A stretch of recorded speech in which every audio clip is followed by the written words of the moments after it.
Good afternoon, everyone. Thank you so much for being here. It's an absolute honor and an inspiration to be among so many of you. First of all, it's my first conference ever where women have outnumbered the men. And usually men are in the same black and blue suits, and I see so many colors here. So that itself is a great, refreshing experience. So thank you so much. And thank you, Irene, for bringing all of us here together. It's really an honor, and I'm really humbled to be here among so many of you. I sincerely believe that in order to create economies that work for everyone, everywhere, we cannot ignore half of the population of the world. It's as simple as that. At times, I'm surprised that we are doing research to prove that productivity is higher if you have more women. If you have more women on the board, those companies perform better. It's as simple as that. Why would you ignore half of the world? I have lived across 3 different continents and in many countries. One thing that I consistently see is that the world is designed by men for men. That's why we need more women in healthcare, in automobile, in pharmaceutical, in design. Why? Because half of the consumers of the products and services are women themselves. So why won't we have women designing these products and services? And let me give you a very small example. Women's hands, on average, are 1 inch smaller than men. Most smartphones are going towards bigger and bigger screen. And it's problematic for women. By the way, also for men with smaller hands. So, a very small example how we need more women in the phone industry to design phones that are suited for women.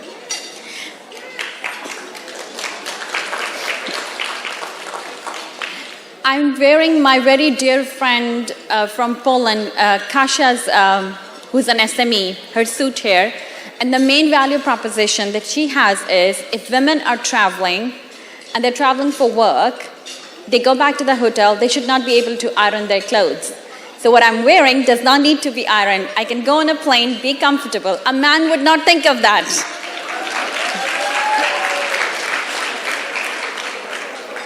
So SMEs are the lifeblood of any economy. And women entrepreneurs are the driving force behind it. And we would see that today among the great women that we will have here on the stage in a minute. I'm very proud here to represent Mastercard because we have a mission to include 1 billion people into the digital economy by 2025. And it's a mission that is very close to our heart, and it has a focus on 50 million SMEs by really making sure that women are included into the financial services world. With that, let me tell you a little bit about who is going to be coming on stage today. We decided to have Women SME Awards last year because we wanted to recognize the accomplishment and the stories of great women SME out there. Another anecdote, when you tell a woman a compliment about herself or her work, we as women are so shy, men are not. That's one of the reasons we decided to celebrate the accomplishment of these women SMEs. So they are able to come and talk about their great success stories, which they do not do a lot.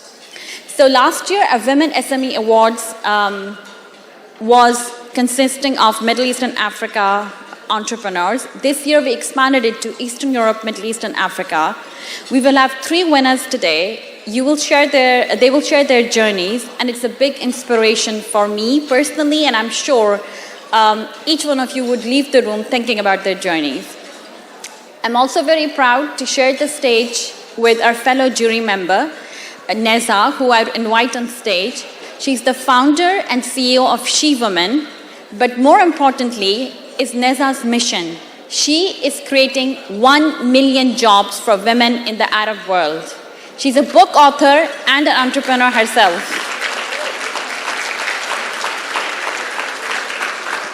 Neza, thank you so much for partnering with Mastercard on this great initiative. And now I would like to invite our moderator of the panel today, Abby, from Entrepreneur Middle East.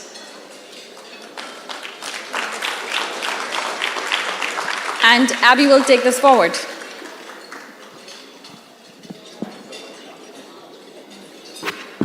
Yeah. Thank you, Amna. Ladies and gentlemen, good afternoon. My name is A.B. Sam Thomas. I'm the Editor-in-Chief of Entrepreneur Middle East. Very, very happy to be here. I'm actually speaking on behalf of my colleague, Managing Editor Tamara Pupik. She was actually one of the jury members of the Women SME Leader Awards. Unfortunately, she couldn't be here today. As such, I'm just taking her place for her and speaking on behalf of her. We've got a great session lined up for you. I'll be moderating a panel discussion with these two women here, plus 3 of the winners of the Women SME Leaders Awards 2023. So just some background about the Women SME Leaders Awards. This is the second year we are doing this event with Mastercard and Entrepreneur Middle East. And one of the things that we have always talked about in our ecosystem, at least with respect to the MENA region at least, is like we need to recognize the achievements of women no matter where they are and no matter how far along they are in their business journeys. This particular event, you know, seeing all these great women coming out with their great ideas, coming out with their great products, is literally a furthering of our mission, of our passion to showcase entrepreneurial success stories. And I'm just very glad to have 3 of those winners to be joining us on stage today. First up, let me call upon stage Marcelo Sancho Montoya, co-founder of Also Pops. She was the winner of the retailer title at the Women SME Leaders Awards 2023.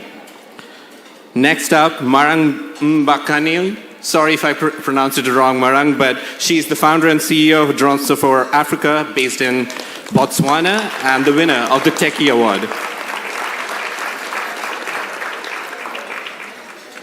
Last but certainly not the least, Jana Krimpe, co-founder and CEO of BS Solutions, all the way from Estonia, and the winner of the executive winner.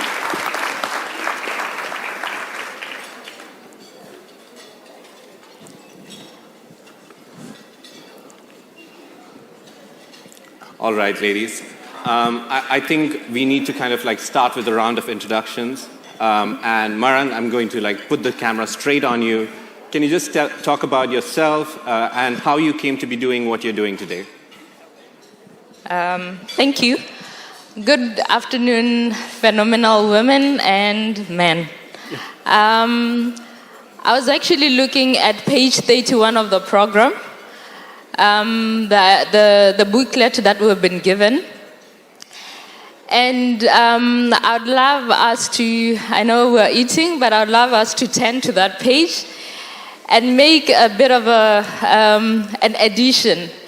Between Bangladesh and Brazil, there is Botswana, thanks to Mastercard. Thank you. My name is Marang Mbakanye from Botswana, like he said. I'm the founder and CEO of a company called Drones for Africa. I'm also the president of an association called Botswana Drones Association. Tell us about how you came to launch the company. Go for it. Yeah. Now to my story. When I was doing grade 12, my brother used to wake me up and ask me to help him write his CV and help him navigate through the laptop. When my parents had issues with fixing any electronic thing in the house, I was randomly, for some reason, called to come and fix it. And remember, I'm just 12 years old, and I'm told to fix that. But society, or like how we were brought up with the mindset that we have to go to school, learn, and be in the office, not necessarily get into entrepreneurship. So as I was fixing these things and I was helping my brother navigate through the computer, I realized that what I had in mind, the mindset of being a doctor, is not something that I really enjoy. I actually enjoy fixing. I enjoy computers. I enjoy technology. And I decided to venture in that industry, to go into that industry. So I did my bachelor's degree in computer systems engineering, and I did my master's in computer science. And as I was doing my master's in computer science, that's where I got to meet drones, unmanned aerial vehicles, and my project now centered into unmanned aerial vehicles. And I was flying 10 drones at the same time just by coding. And when I was just about to finish my master's, I got a call for a managerial position. I was called to go and work as an assistant managing director at a drone company. These people were from China, and they were just arriving in Botswana, and they didn't know how to navigate around Botswana. So mind you, in 2019, when I was doing my master's, I got to register drones for Africa, but then I didn't know where and how to start. So when I was called for this position, I thought this is the right time to go and learn how to navigate through the industry. And apart from just doing my master's, I specialized into drones. I'm a top operator, level 2 certified by Association of Unmanned Vehicle Systems International in US. I'm also a DJI certified instructor from China.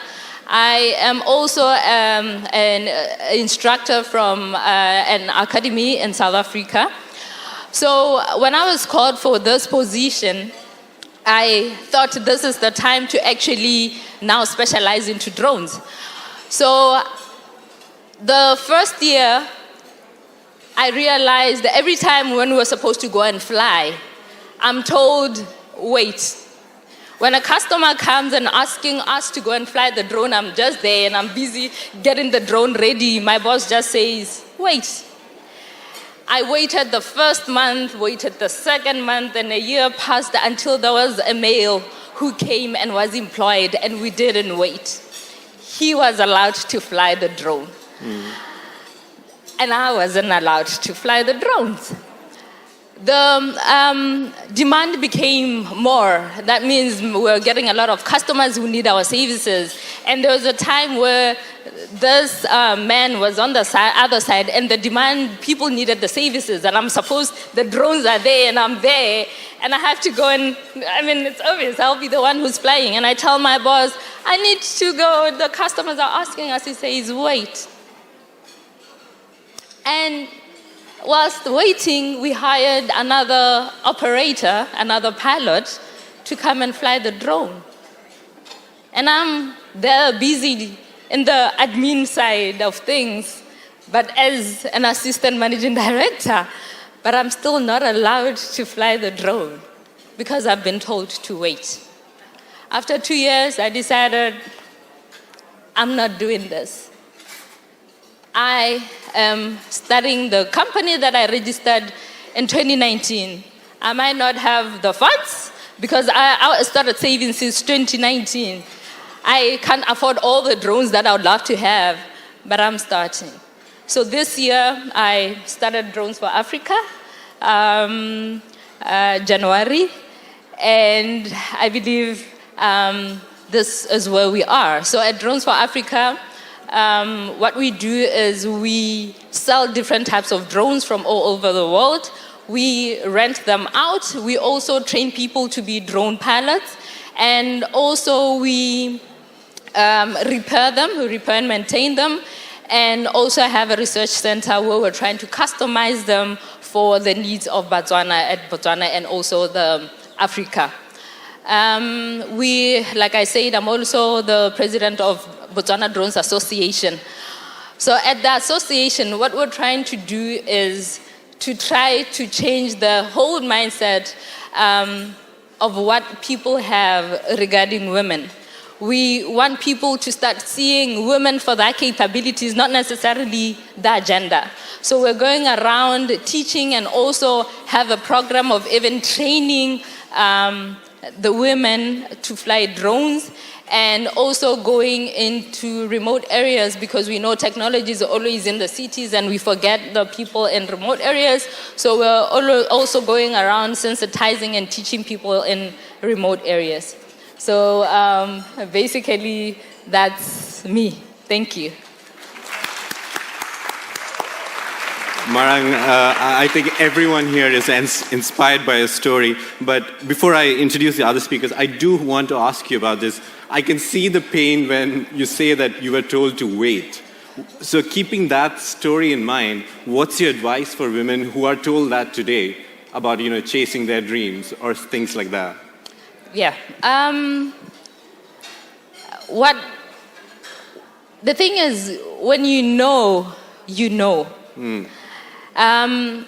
When people or when the society dictates or tells you you can't, you need to know in your mind that you know what you know.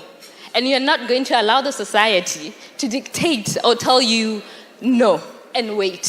So if they can't accommodate you, then that means you are bigger than they are. That means you need to start something that you will get accommodated, or go to a place where you're accommodated there. Thank you so much, Marang. We'll come back to you. Marcella, please. Co-founder of House of Pops. Tell us your story. Thank you. I'm very happy to be here with all of you.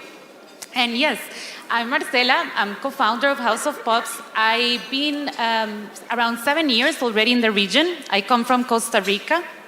My background is in hospitality and culinary arts. Food is my passion. And along with my partner, which, by the way, he's my husband, we founded House of Pops. He had extensive experience as well in the ice cream industry. And there was always a gap in the market that we will go to supermarkets, to shops, ice cream shops, and everything was very heavy. There was nothing refreshing, and especially for the region, we needed something to refresh ourselves. So we decided in September 2018 to bring up a House of Pops to life. 3 things makes our product unique: purity, wellness, and sustainability. On purity, our product is 100% natural, no preservatives, no food colorings. On wellness, the product is plant-based, allergen-free. And on sustainability, we are committed to having plastic-free packaging, among other initiatives that we have in the company. We currently operate in 7 different channels. We have our 20 kiosks located in prime locations, real estate locations across Dubai. We supply 4 5-star hotels. We are currently present as well in the modern trade with Carrefour. We're the only ice cream allowed to be sold in Dubai municipality, by Dubai municipality, in the schools here. And we have as well a franchise program, which we rolled out 2 years ago and is driving mainly our expansion. So we are focusing on expanding in the region, mainly through distribution and franchising. And yes, this is our dream, to become the #1 health and wellness ice cream in the world. Woo-hoo. Thank you, Marcia. One thing I just want to add, I'm a huge fan of House of Pops, and if you haven't had a chance to try it yet, please look out for it when you go for it. She said, it's good for you, it's sustainable and all of that, but it's also extremely tasty. So definitely vouching for that. Last but not least, Yana, please, can you introduce yourself and how you came to be running your company today? Hello, everyone. I think your mic is not on. Yeah. Hello, everyone. Bon appetit. So for me, it's amazing. Thank you so much for Mastercard and for event organizers to invite me. I'm a woman in tech, and it's my first time in life experience that I have the audience full of women. Usually, the audience in tech industry is full of men. So my story is, I think, is unique for me because I'm a political scientist. and I was advisor to the president office of 2 Estonian presidents. And I did it for 6 years when I was young. And one day I understood that I know exactly what happened with me next 10 years because I know exactly what people are telling next minutes. So I understood that I don't have anything new for me and my life is so predictable. And is it life I really deserve? And is it life I really want and love to do next of my life? And at this moment I decided that no, I need to do something more. I need to be independent in my decision making, and I need to create something and to start my life journey to be entrepreneur. So you can understand I was political scientist and civil servants, and so I had zero understanding what is start to do business. And by the way, I decided that 15 years ago, it was no such amazing opportunities like for you today to start your startups. Then it was very difficult to start any business for women in small Estonian country because I wanted to make something very global. And I decided to move out.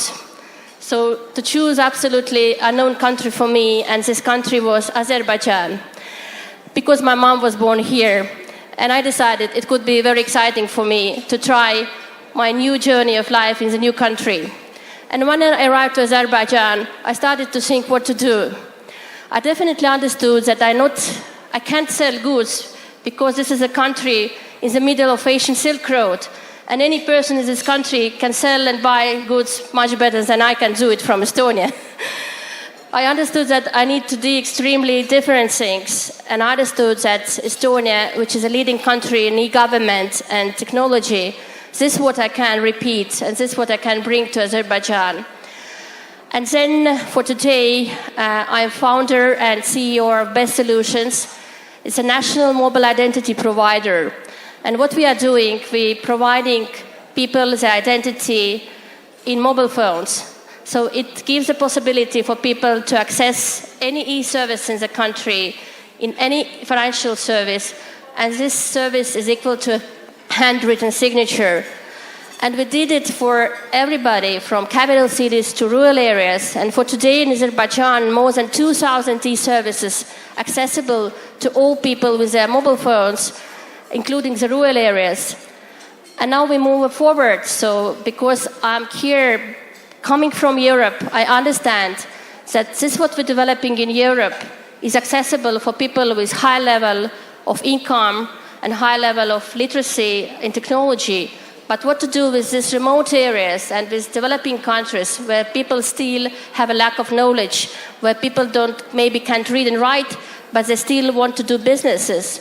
So when we decided to go further to Africa and now thinking how to provide this mobile identity for people from remote areas and from rural areas, for those who can't read and write, and we have developed for them verbal solutions where they can speak with government entities, with banks, and they provide them access to financial service from verbal solution, including artificial intellect, just taking their mobile phones, even feature phones. You shouldn't have smartphones. You even can use your 2G network if you have limited access to the internet. So, and this is inspiration for me. And the lessons learned that you never tired from work which you love to do. And I love every morning to go to my job, and I love every evening to come back to my family. This one, I want to be happiest a person in the world. And if you love what you do, you will enjoy it every single moment. Thank you. Thank you so much. Neza, I want to bring you into the conversation. We've been hearing from just 3 of the winners, and I know there were like 22 categories of the awards. You were part of the jury. Can you talk about your experience? Yeah. Yes, definitely. First of all, thank you, Amna, for including me in this jury. It's an honor.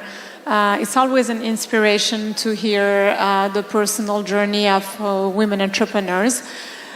Why supporting women SMEs and women entrepreneurs? Because women give back. In each one of these projects, Marcela focused on bringing a sustainable ice cream on the market. You worked a lot on gender equality, and half of your team, you have to say it, are women. and you worked on accessibility. And this is the beauty of helping women social entrepreneurs. Women entrepreneurs will always have an impact side on what they do, and they need to be awarded for that. They need to feel supported, and that's the role of this award. Amna, a question for you now. Again, you mentioned it in your introduction earlier, but why was it important for Mastercard to stage this event called Women SME Leaders Award? Why is supporting female entrepreneurs something that's very high on your to-do list, so to speak? So SMEs, SMEs are the lifeblood of the economy of any country. And we as Mastercard play a very important role because we're in the center of the ecosystem of any country, driving the digital economy. And inclusion of women in financial services is extremely important. We cannot have a world where half of the population is not included in the financial services. And if you connect the two sides, one is the consumer side, the other more important side is the SME side. SME and women entrepreneurs are the one that are actually driving those economies that we are very much interested in building. Women SMEs are the one who, once included, not only are driving the economy of those countries, but more importantly, to Neza's point, are having an impact. And for me, that's why it's hard to comprehend that why is it so difficult, because more than half of the population of the world is women. So why would we even think about not having women SMEs and entrepreneurs when they're giving so much back to the societies, to the economies of the world? They're building the economies of the world. So that's why the mission is absolutely critical and important to us. And each one of us at Mastercard takes a lot of pride in, because it's not that we come to work every day because we're excited about payments. Yes, we are excited about payments, but we're more excited about the impact that we can have in the world from an inclusion perspective, from women entrepreneur and SME perspective. And that's something that we do in every day. That's the impact and the purpose that we can have. Yes. We are talking about, female women entrepreneurs and, pushing them forward, but we also know that we operate in a very unequal landscape. As entrepreneurs, all three of you have been talking about, the challenges that you face, when starting up a business, or even maybe securing funds, or even like looking for mentors. Can you talk based on your personal experiences, what were some of the biggest top challenges and how did you get past them? So, Jana, maybe you can start. A lot of women usually asking this question because another thing what we did in Azerbaijan, we have created a women in tech community because it was so boring every time to see only men sitting in a table in every single event I have participated. And one day I decided that we will finalize with that and to show this absolutely great role models of women. And always people asking, did you afraid to start? Of course I am. Everybody afraid. It's absolutely very, difficult to make a decision to come out from your comfort zone. So you can imagine if I had absolutely guaranteed social package and good salary and high position as a civil servant, one day just to start with zero, to go nowhere, and you don't know how this journey will end. I'm afraid a lot. But if you really believe in things what you want to achieve, and if you really try to surround you with the people who trust you, who support you, this is very important, because here's a lot of women, and you have your families, and you have your husband. And usually, all succeeded women, they're supported by their husbands as well. They're supported by their families, and they're supported by their friends. So try, first of all, to find people who support you, who believe in you, who help you, and to share your knowledge and experience. The second, don't be afraid to learn. It's absolutely normal to come and to ask to more experienced women and lady, please help me, please share your recommendation and advice. It's not a shame not to know something. It's normal. I don't know anything for today. I'm learning every single moment. And for today, I'm learning so much from ladies here on the stage, and every time I'm doing that. And of course, if you come to this journey to become entrepreneurship, you need to be ready to take risks. Big risks. Maybe nobody trusts you. They think, Jana, you have absolutely crazy ideas. 15 years ago, you were planning to build e-government in Azerbaijan. So, are you crazy? So why you left your country when you know everybody?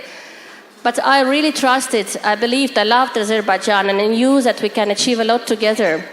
And if you believe strongly in what you do, you will be absolutely succeeded. And of course, what will make different us from men, we are women, much more supportive. We are thinking about society and social responsibility. We want to make the world better, first of all. And after that, as a businesswoman, I'm thinking about money. It's not a good. Usually, any businessman tell you money is first and the love is second. But unfortunately, for women, the love is first and money is second. So if you love what you do, you will absolutely be successful. At least your life will spend it to things you love to do. And this is the most important. So share your knowledge. Let's try to hear everybody. Try to get knowledges. And what is very good, why is the technology important today? 15 years ago, I haven't so much possibilities to get so many knowledges free of charge. Today, just click to the internet. You can access to the top leader professors in the world who gave free lessons. You can access to any mentorship program. You can apply to any conference. And don't be afraid to make public speech. Believe me, every moment I'm afraid it, but I'm doing that. Because after this public speech, I can get much more networking with people because it's an absolutely amazing opportunity to be known and to get feedback from audience and to get a new contacts. So don't afraid to speak, don't afraid to tell your stories and to share the stories, and you will get a lot experience back from your colleagues and from people who trust you and believe in you. Thank you very much. Thank you, Jana. Maran, same question to you. Yes, Amna, go ahead. If I can just add something to Jana said. Apologies, Maran, for a second. You made a very good point of surrounding yourself with people who can uplift you and support you. And I think that's very important. I just wanted to share a very small anecdote. 15 years back, my boss wanted to promote me, and I said no, because I thought I was not good enough for that job. And she happens to be in this room, and she's my best friend now. But kudos to her, because she called me and she said, "You're applying for that job. I'm not listening to anything," and she hangs up. So it's part of it is believing in yourself. The other part is having people around you who believe in you more than even you believe in yourself. Go ahead, Maran.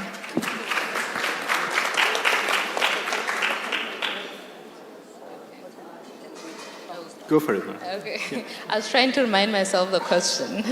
No, talk about the biggest challenge you faced when when starting up a business or in your entrepreneurial journey, and then how did you get past it? Yeah. Okay.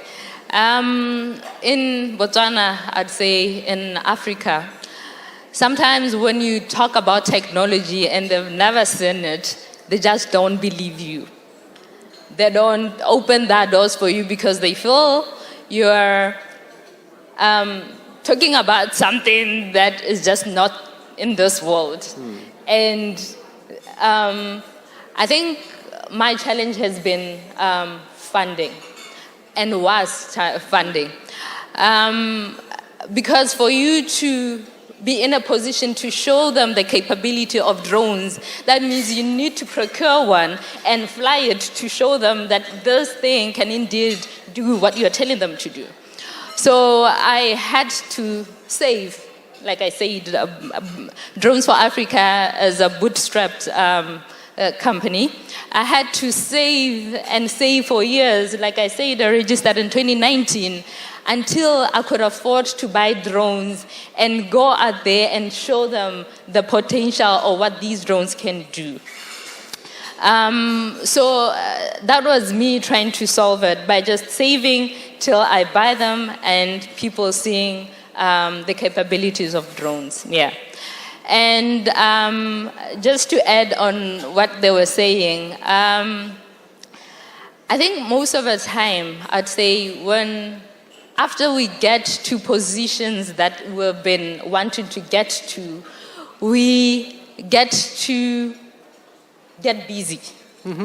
Busy to an extent that we don't open our doors for people who are trying to come and teach and learn. And so with that, I had a problem with starting up. I didn't know what to do, how to do, because I didn't know mentors. I didn't have any mentors. I didn't know where you get the mentors or any of that. So right now what I'm doing is it's an open door policy. That's what I say. Every Wednesday afternoon, I open for all women entrepreneurs or people who just have ideas and they're thinking they don't know where to go. I just open my doors so that they come and I help with what I can help with. That's a great. I hope the people in the room will start doing that as well and help, give back to society and create the next generation of entrepreneurs. Marcella, I know that we talked about this yesterday.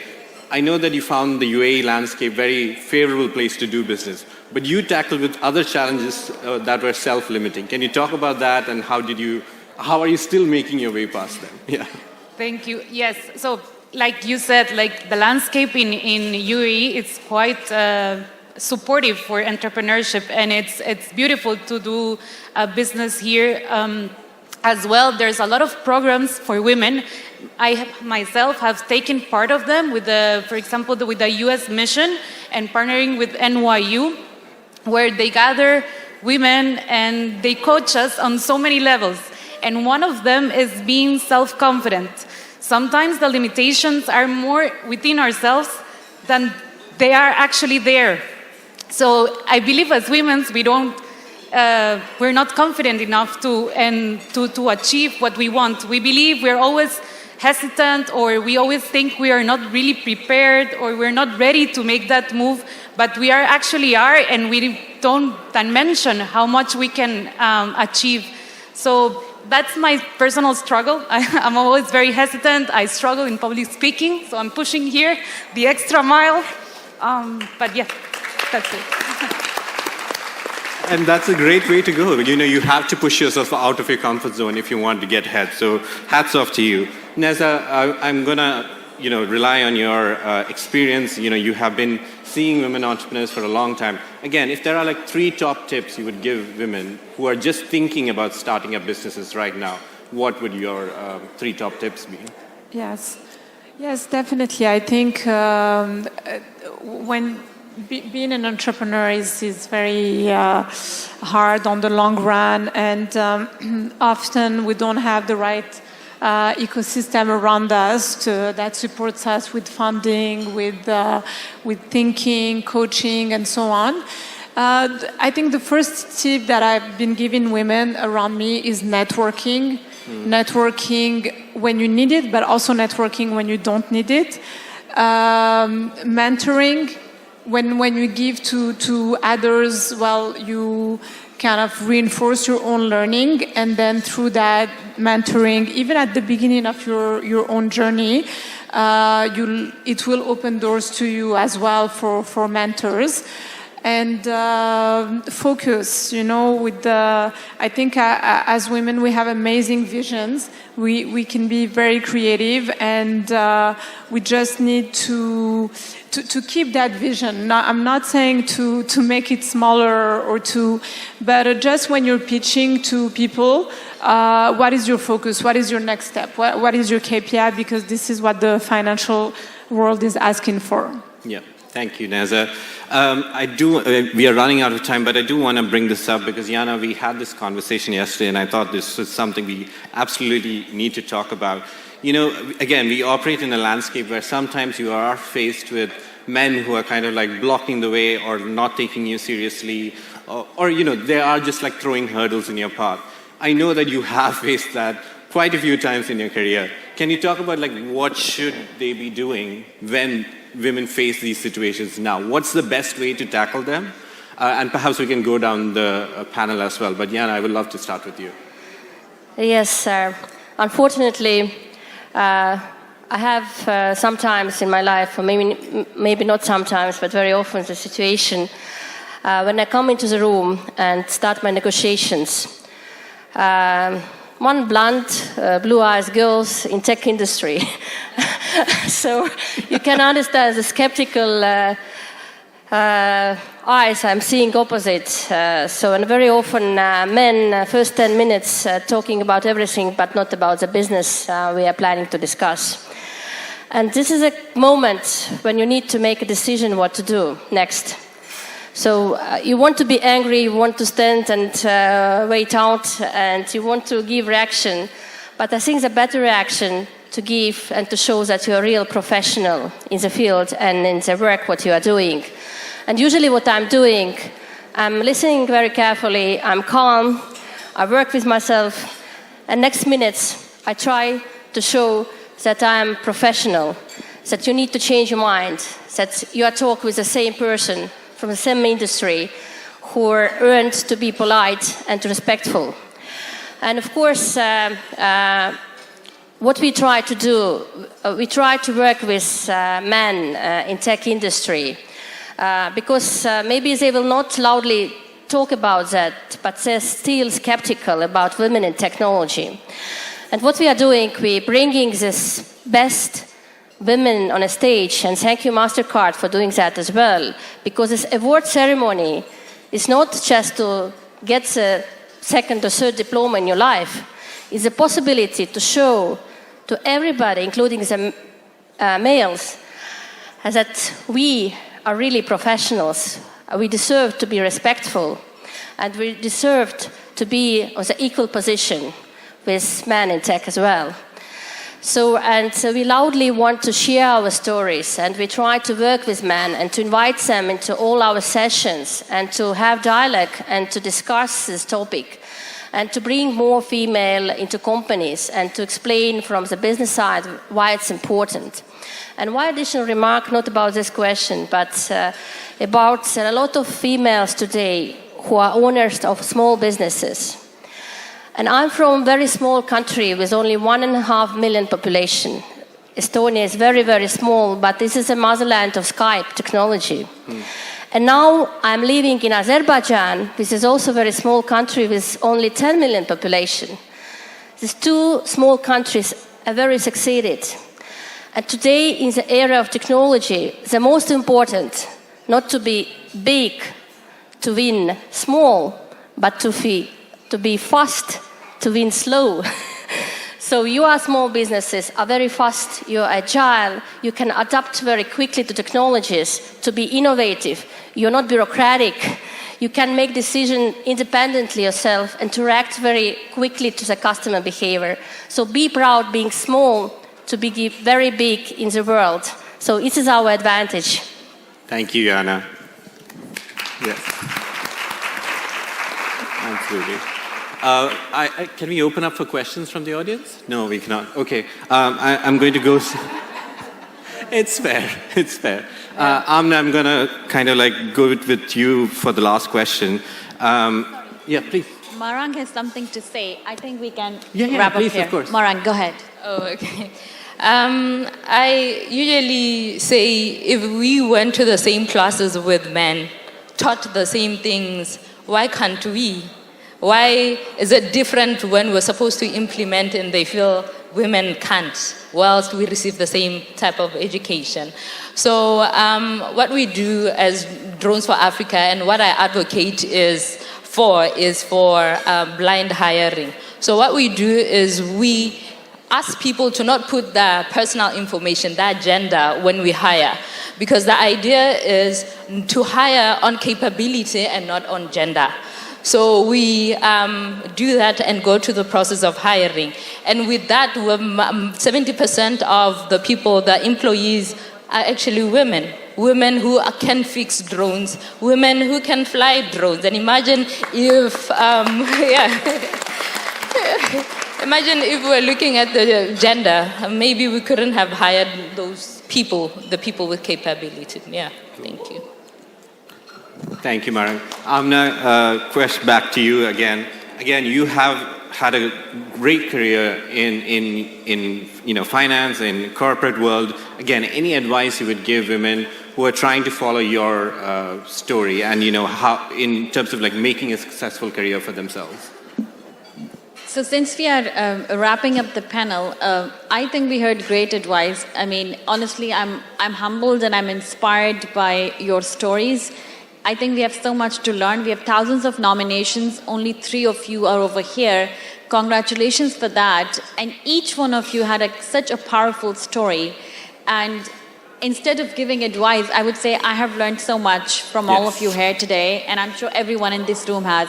So congratulations for what you are doing. Congratulations for bringing your story out here. And I wish you all the best on behalf of Mastercard and myself personally. Nessa, would you like to add some comments to close?